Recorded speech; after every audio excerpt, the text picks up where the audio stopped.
Welcome all of you in our next practical of microwave engineering.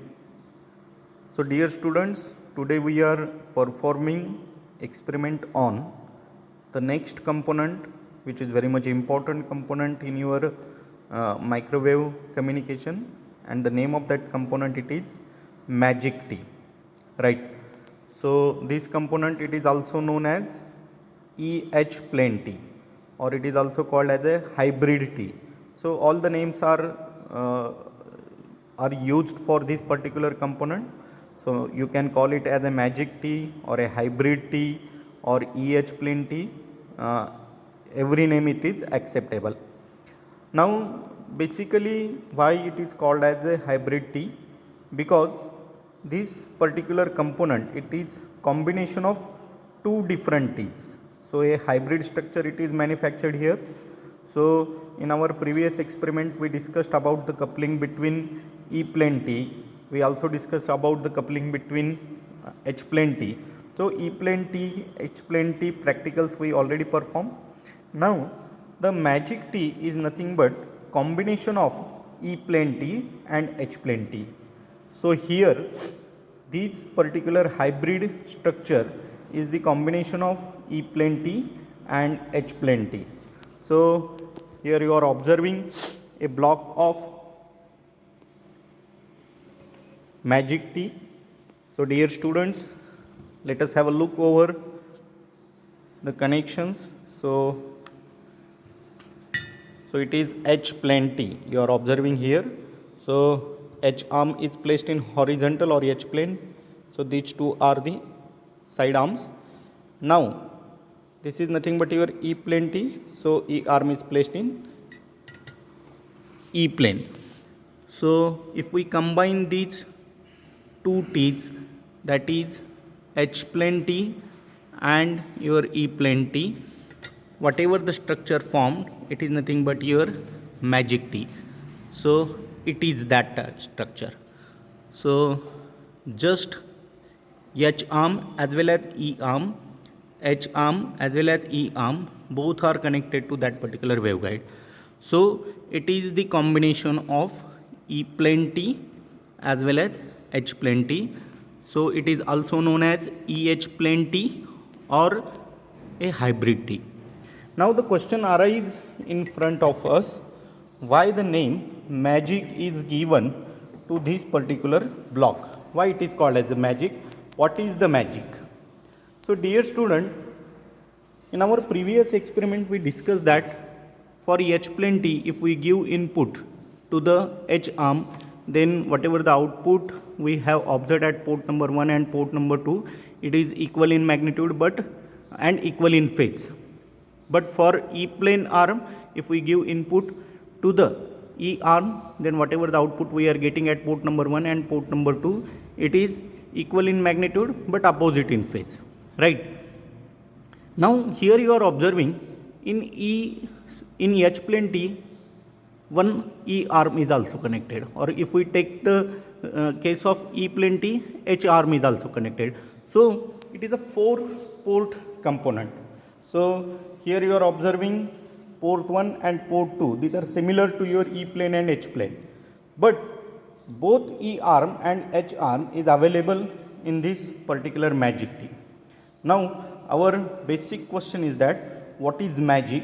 So magic is that if we apply input to the each H arm, then we can get output at collinear arms with equal in magnitude, equal in phase, but there is no output in E arm. I will repeat the statement. If I am giving input to the H arm, then we can get output at port number 1 and 2, that is collinear arms, which is equal in magnitude but and equal in phase also, but there is no output at E arm. So though we are giving input to the H arm, no output will be available in E arm. Similarly, if we apply input to the E arm, right, then whatever the output available for your port 1 and port 2, that is collinear arm, it is equal in magnitude but opposite in phase, that we already discussed, but no output will be available at H arm. So though we are giving input to the E arm, output is available in your port 1 and port 2, that is collinear arms, but no output is available in H arm. So it is a magic that though we are giving input to the H arm, no output will be at E arm. If we are giving input to the E arm, no output will be available in H arm. So it is just like a magic. So this particular T, it is also known as a magic T, right? So we can call these two ports, that is E arm and H arm, are the isolated ports, right? So in this particular experiment, we just want to observe these isolation characteristics. So our basic concept is that to study the power division in the magic T. So this is your conceptual diagram what we already discussed practically here with the help of a magic T block, right? So this is the experimental setup. Klystron power supply connected to the Klystron mount, then isolator, variable attenuator, then magic T, then tunable crystal detector mount, and then it is connected to the CRO. So same setup we have already connected. Now my first aim is that I want to calculate a reference voltage V1. So as already we discussed that we want to calculate a reference voltage V1. So V1 is nothing but voltage before insertion of magic T. So that voltage I want to measure. So I will just first of all calculate a reference voltage V1, that is the voltage before insertion of magic T. So I have already made the setup regarding the same. So here you are observing a Klystron power supply. So through the connector probe, right, it is connected to your Klystron. Then this is Klystron mount. Klystron mount is connected to the isolator. Isolator is connected to the variable attenuator. Then it is given to the frequency meter.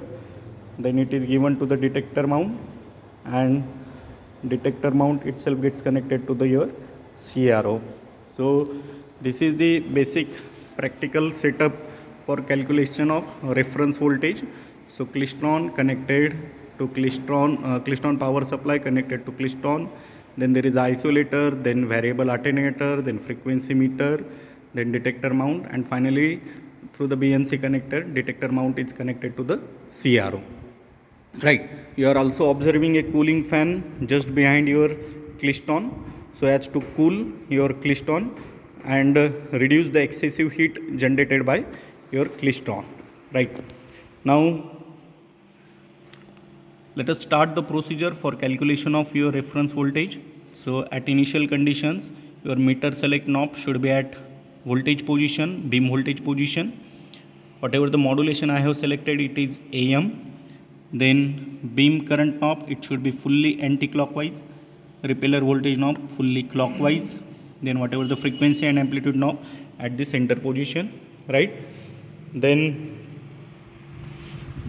your cooling fan itself, it is activated. Now keep your variable attenuator at extreme outside position. So this is extreme outside position, so zero attenuation position. If I rotate it in the downward direction, attenuation increases, but I want zero attenuation, so I am keeping this variable attenuator knob at extreme outside position. So this is extreme outside position of a variable attenuator, right? And I am rotating frequency meter at one side, right? So on CRO you are observing a straight line. After generation of microwave frequencies, this straight line itself it's converted into the square wave, so that we want to generate. So let us switch on your Klystron power supply. So I am switching on the power supply. So at initial condition, whatever the beam voltage I am observing, it is 201. So at initial condition, beam voltage should be 200 volt, but here you are observing 201, which is also a acceptable range. Now I am increasing the beam voltage up to 300 volt, so which is necessary for a proper response of a klystron and generation of a square wave. So I have made beam voltage 301 so that your klystron tube will respond properly and generate a square wave. So after increasing the beam voltage up to 300 volt, we have to wait for 1 or 2 minutes so that your klystron tube respond properly. So meanwhile, just take a review of our experiment. Now we are calculating the reference voltage before insertion of a magic T. So that reference voltage we will note it as a V1, so which works as a reference voltage.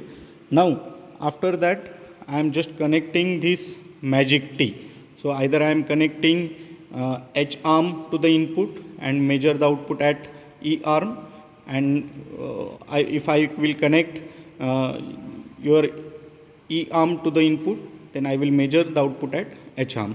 Now port 1 and port 2 both we are terminating with the help of termination. So we are not measuring any output at port number 1 and port 2. We just want to make or measure the output either at E arm or either at H arm. So if input is connected to the H arm, then output will be measured to the E arm. If input it is connected to the E arm, output will be measured at H arm. So this block magic T I will connect just after the frequency meter. So it is our next step, but let us calculate first our reference voltage V1, that is before insertion of magic T. So we have already waited for more than 1 minute. So now I will change the beam voltage to 265 volt. So 267, it is also acceptable range. Then I will check the beam current. So it is 17 milliampere. So it should not be exceed than 30 milliampere value. So 17 milliampere, it is the acceptable range of beam current. Then I will rotate the meter select knob to the repeller voltage. Yes, now I will change the repeller voltage until I will get a square wave on the CRO. I am just rotating the repeller voltage. So dear students, here you are observing a square wave on the CRO, which is nothing but the microwave output. So this voltage, it is nothing but the reference voltage before insertion of the magic T. So up to this particular point we have not inserted any T structure or the magic T structure in the waveguide. So it is a basic experimental setup for the generation of the square wave. So directly we are taking output at the detector mount just after the frequency meter. So let us take this reading as a reference voltage. So V1 we are measuring. So 1, 2, 3, 4. 4 multiplied by 0.1 volt. It is nothing but my reference voltage before insertion of magic T. So let us note down that particular value. So reference voltage V1 before insertion of magic T, it is 4 multiplied by 0.1, which is equal to 0.4 volt, right? So this is nothing but your reference voltage V1. Now my next step is that I am just inserting this magic T. You are observing this magic T just after your frequency meter. Now my basic aim is that I just want to connect H arm as an input and taking output in the E arm. So both your port 1 and port 2, both I am terminating with the help of termination.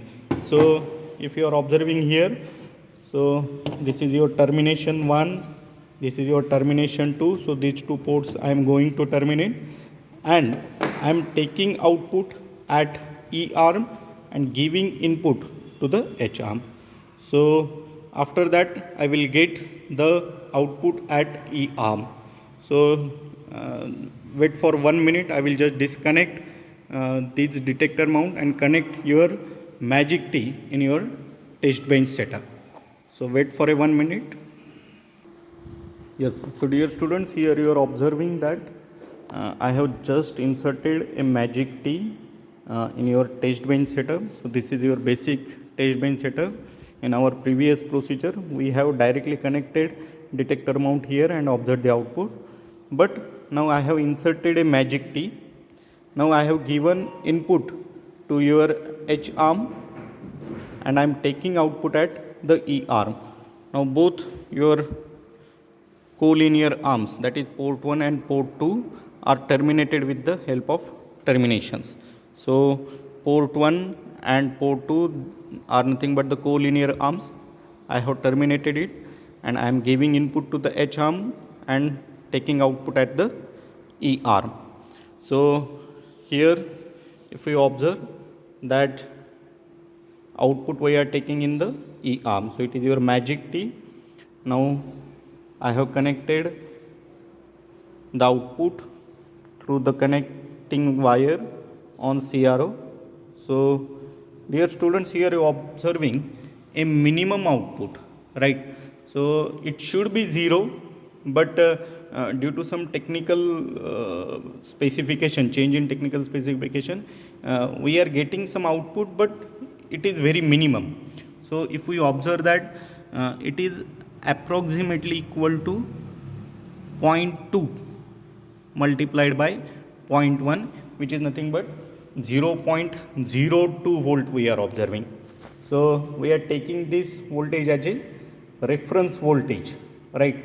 As a output voltage after insertion of Magic T. So reference voltage it is different.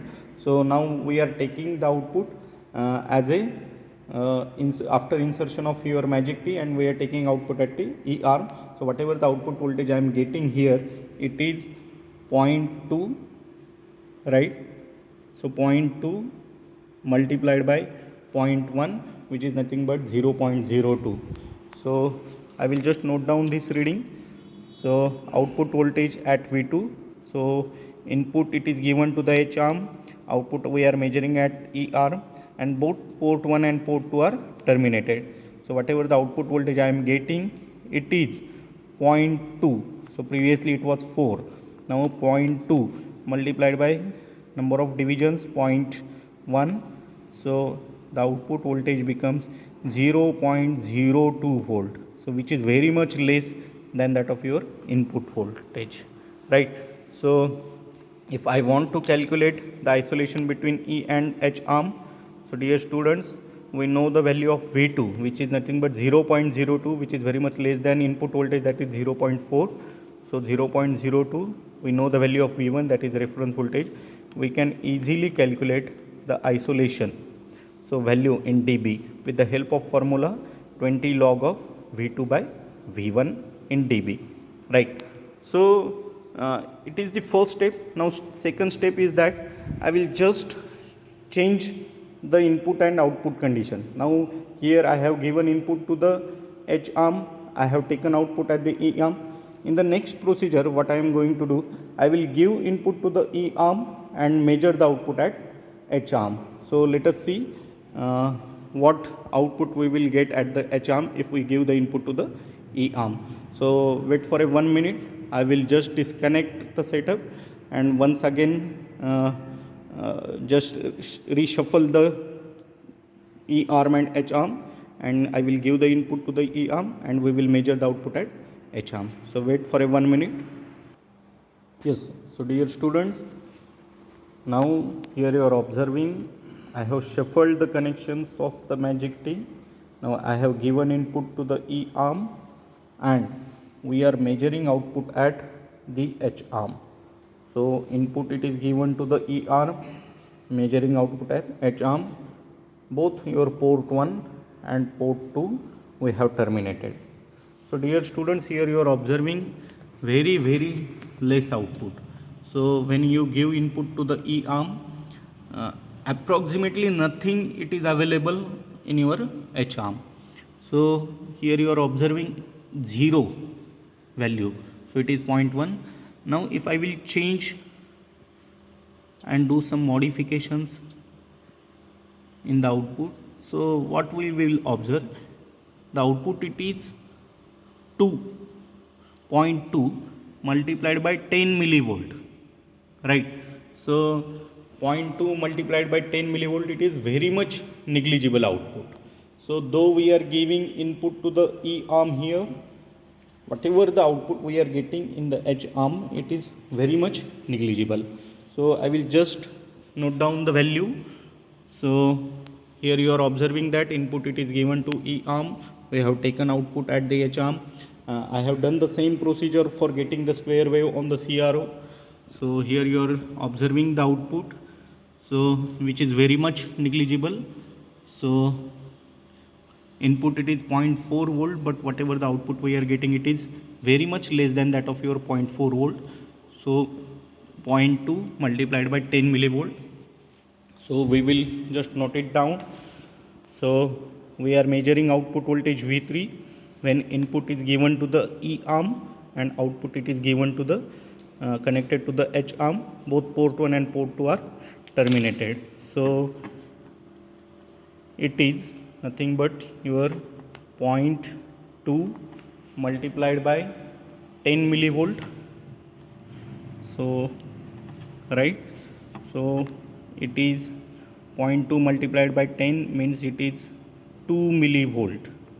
So 2 millivolt is nothing but equal to 0.002 volt, right? So it is V3. So when we connect input to the H arm and connect output to the E arm, I have noted the value, it is 0.02 volt, which is also very much less than 0.4 volt which is given as the input. Once again I have measured output at H arm by giving input to the E arm just by shuffling the connections of E and H arm. In both cases port 1 and port 2 are terminated.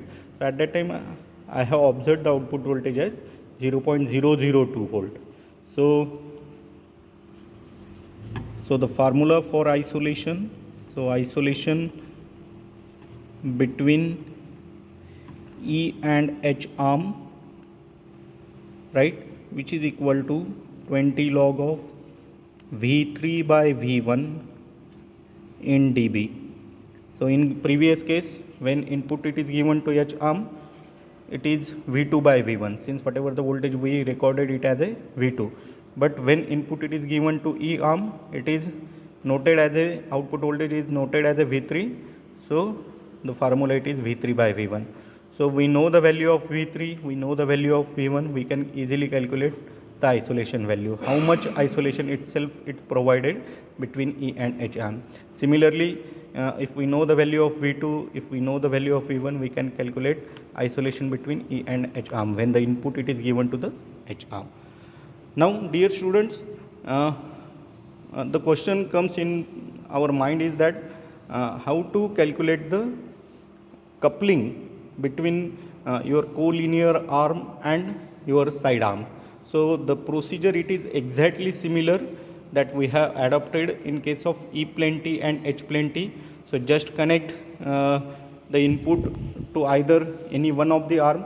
So suppose you have connected input to E arm. Now just measure the output at port number 1 or port number 2.